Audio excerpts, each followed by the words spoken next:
Hello. This presentation will be my effort to take the material that we've gone over this semester in the class Faiths and Values and bring it all together and revisit the question that I had asked earlier in the semester.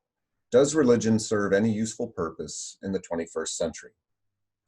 Before we get to that, however, I'd like to share two videos with you. So if you will bear with me, I will show both of those in turn.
Okay, and the second video I'd like you to share is, I'd like to share with you a little bit different.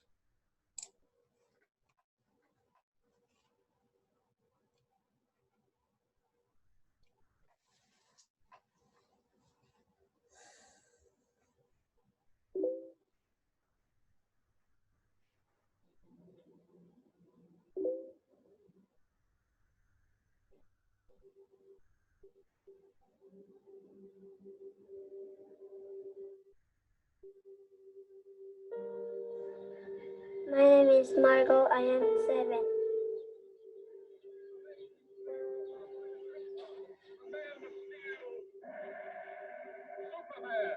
Superman has the best job ever. He gets to fight crime.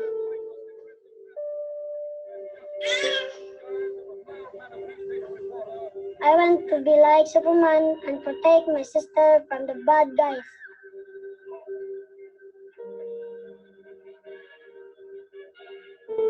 She is my best friend. Mom says if I work hard enough, someday my dream will come true. tell Gabi she is safe when I put my cape on her. Nothing can hurt her then. I tell her to think of birds. They are free and can fly away. I wonder if one day I can grow wings like a bird and fly. Maybe as fast as Superman. Maybe one day me and Gabi can rise same.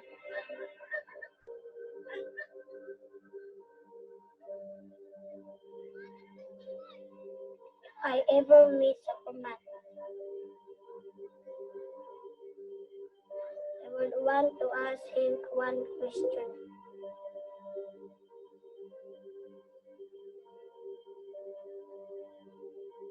Did he ever have to hurt the ones he loved the most?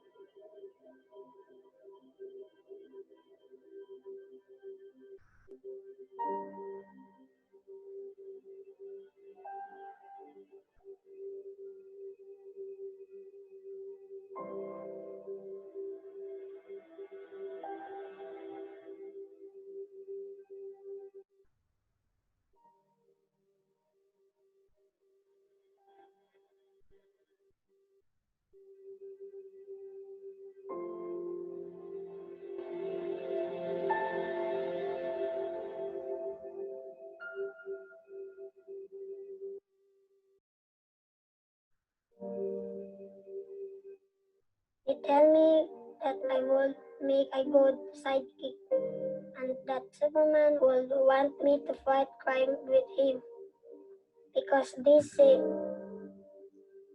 even Superman needs a little help sometimes.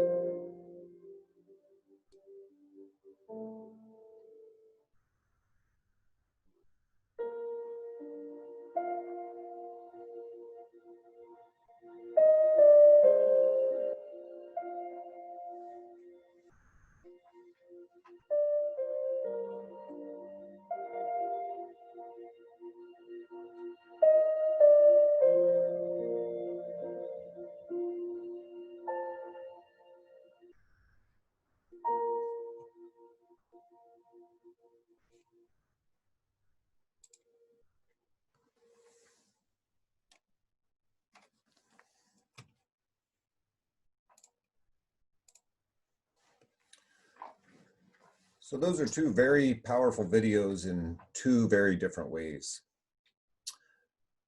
As you think about those two videos and what they have in common, or rather what is so starkly different between them, I'd like you to consider this quote from Immanuel Kant, who we've talked about this semester. Kant wrote, "Two things fill the mind with ever new and increasing admiration and awe, the more often and steadily we reflect upon them. The starry heavens above me and the moral law within me."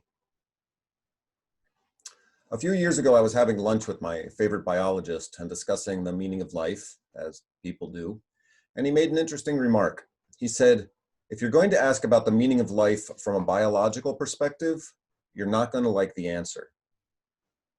We exist to pass on as much of our DNA as possible, and we're programmed to carry out whatever is necessary to do so, no matter how brutal. Throughout the semester, we've seen how this nature is hardwired into us. We looked at Lord of the Flies, The Ring of Gyges. We favor ourselves over others.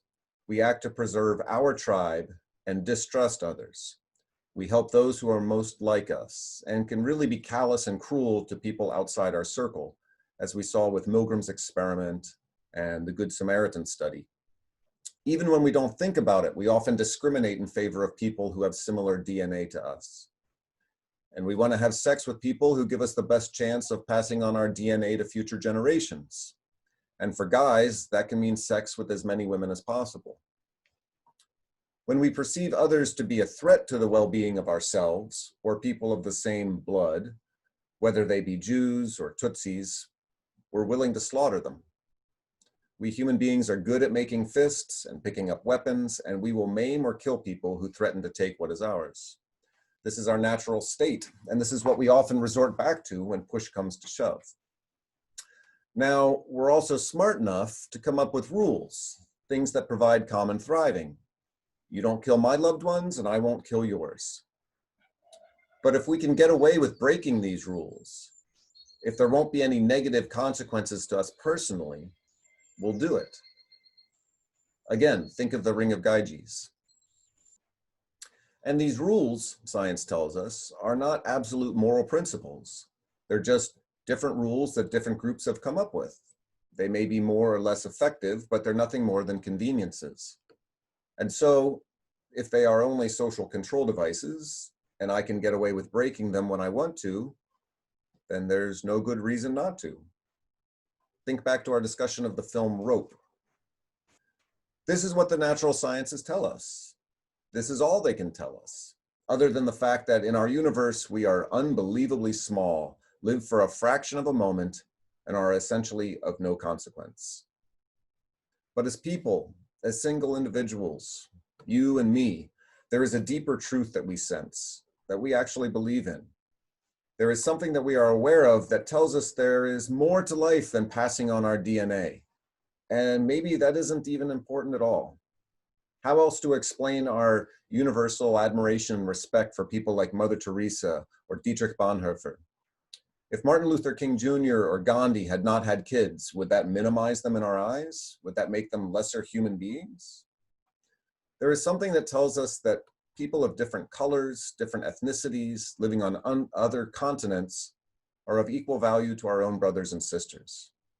We may not always feel that, and we certainly don't act consistently with it, but most of us are convinced that we all have the same human value and should be afforded the same rights.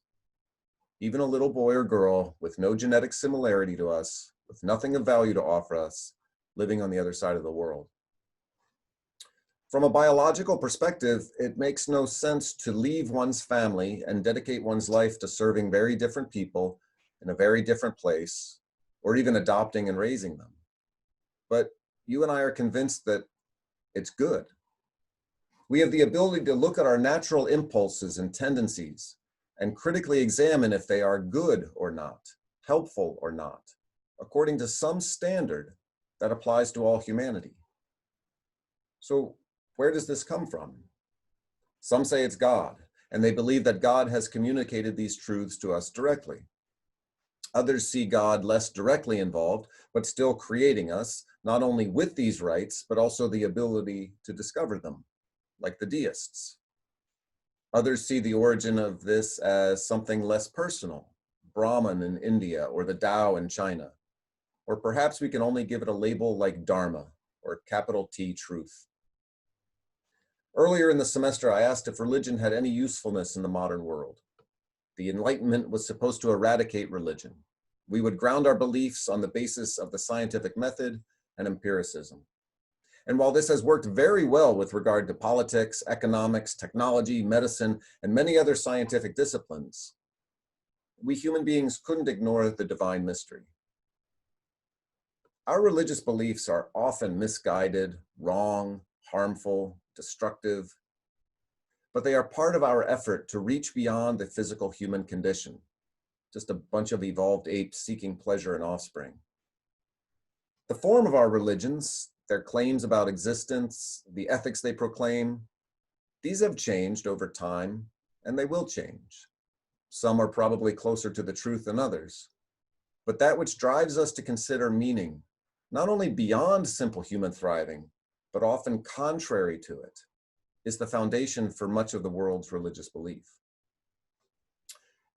And so we seem to be left with two forces in our lives: the natural impulse of humanity and the call to a higher standard. What value does religion have today? What value has it always had?